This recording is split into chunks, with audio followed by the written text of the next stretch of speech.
Ratio and proportion. Our next chapter for quantitative and aptitude. The ratio of two quantities A and B in the same units is the fraction A by B, and we write it as A is to B. In the ratio A is to B, we call A as the first term or antecedent and B the second term or consequent. Example, 5 is to 9 represents 5 by 9 with antecedent is equal to 5 and consequent equals to 9. Let's see now the rule for ratio.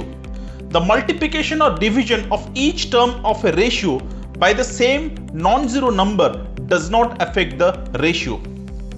अगर किसी भी ratio के दो terms में कोई भी एक non zero number दोनों तरफ मल्टीप्लाई या डिवाइड होता है तो रेशियो को कोई भी फर्क नहीं पड़ता. For example 4:5. Now if you multiply 2 on both sides, it becomes 8:10. If you multiply 3 on both sides, it becomes 12:15. It does not affect the ratio. Also 4:6 is equals to 2:3. Here 2 is divided in both sides. Next we'll talk about proportion. The equality of two ratios is called proportion. If A is to B equals to C is to D, then we write A is to B is in proportion to C is to D. And we say that A, B, C, D are in proportion. Here A and D are called extremes, while B and C are called mean terms. Then we'll talk about fourth proportion. If A is to B equals to C is to D, then D is called the fourth proportional to A, B and C. Now let's talk about third proportional. A is to B equals to C is to D, then C is called the third proportion to A and B. Then let's understand compounded ratio. The compounded ratio of the ratios A is to B, C is to D, E is to F is A, C, E is to B, D, F.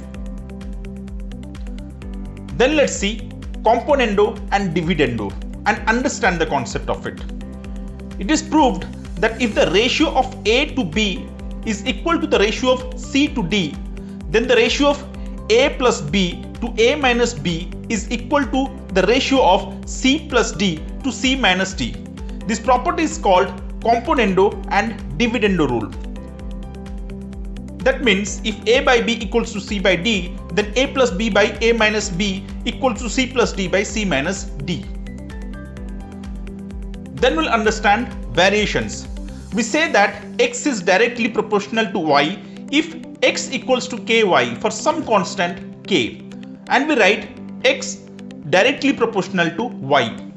We say that x is inversely proportional to y if xy equals to k for some constant k, and we write x inversely proportional to y or x directly proportional to 1 by y. Now let's look at some examples. First example, two numbers are respectively 20% and 50% more than a third number. The ratio of two numbers is 2:5, 3:5, 4:5 or 6:5. The right option is option C, 4:5. Let's see how. Let the third number be x. Then first number will be 120% of x. That is equal to 120x by 100 equals to 6x by 5. Similarly, as the second number is 50% more, so second number will be 150% of x. That is equal to 150x by 100 equals to 3x by 2. Ratio of first two numbers is 6x by 5 is to 3x by 2. That is equal to 12x equals to 15x. That is equal to 4:5. Next example. Salaries of Ravi and Shumit are in ratio 2:3. If the salary of each is increased by rupees 4,000, the new ratio becomes 40:57. What is Sumit's salary? Options are rupees 17,000, rupees 20,000, rupees 25,500 or rupees 38,000. The right answer is option D, rupees 38,000. Let's see how. As it is given that the salaries of Ravi and Sumit are in ratio 2:3, So let the original salaries of Ravi and Sumit be 2x and 3x respectively. Now as per the second condition, if the salaries are increased by rupees 4,000, then the ratio becomes 40:57. Then 2x plus 4,000 by 3x plus 4,000 will be equals to 40/57. Now let's solve this equation. And by solving this, we'll get 3x equals to 34,000.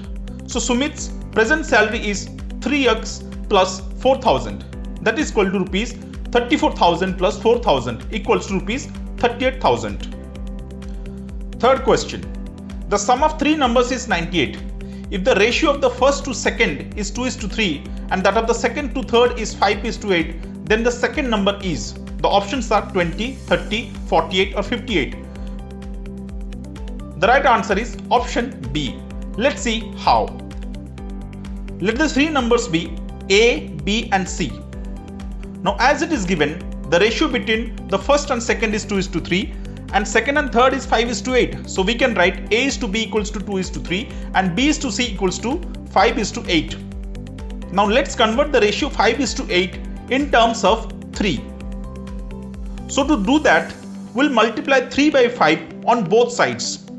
That means 5 into 3 by 5 is to 8 into 3 by 5. So here the number becomes 3:24/5. We did that because in the first ratio it is given A is to B is equal to 2:3.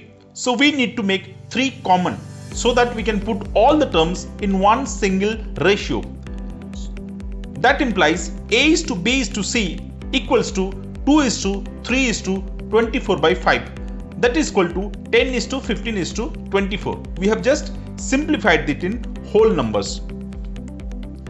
Now according to this ratio, let's now find the value of B. So B will be 98 into 15 by 10 plus 15 plus 24. That gives B equals to 30. Next question. If rupees 782 be divided into 3 parts proportional to 1/2 is to 2/3 is to 3/4, then the first part is, options are rupees 182, rupees 190, rupees 196 or rupees 204. The answer is option D, rupees 204. Let's see the explanation and know how. Let's first convert the given ratio into whole numbers. That means 1/2 is to 2/3 is to 3/4 will be converted as 6:8:9. Now simply to find the first part, we have to divide the entire sum. That means rupees 782 into 3 parts in the ratio 6:8:9. So the first part becomes rupees 782 into 6 by 6 plus 8 plus 9. That is equal to rupees 204. Next question. In a bag there are coins of 25 pice, 10 pice or 5 pice in the ratio of 1:2:3. If there is rupees 30 in all, how many 5 pice coins are there? Options are 50, 100, 150 or 200. The right option is option C, 150. Let's see how. Let the numbers of 25 pice, 10 pice and 5 pice coins in the given amount be x, 2x and 3x respectively, because it's given that they are in the ratio 1:2:3. So let's convert it as x, 2x and 3x. Now let's convert all the pies into rupees term. So each individual values, that means of 25 pies, 10 pies and 5 pies will be converted into rupees. So the sum of their values will be rupees 25x by 100 plus 10 into 2x by 100 plus 5 into 3x by 100. That is equal to rupees 60x by 100. Because 25 pies equals to 25 by 100 rupees. 10 pies equals to 10 by 100 rupees and 5 pies equals to 5 by 100 rupees. So below the equation becomes 60x by 100 equals to 30, because it's given that the total amount is 30. Then by solving this we get x equals to 50. Hence the number of 5 pice coins are 3x, that is equal to 3 into 50 equals to 150.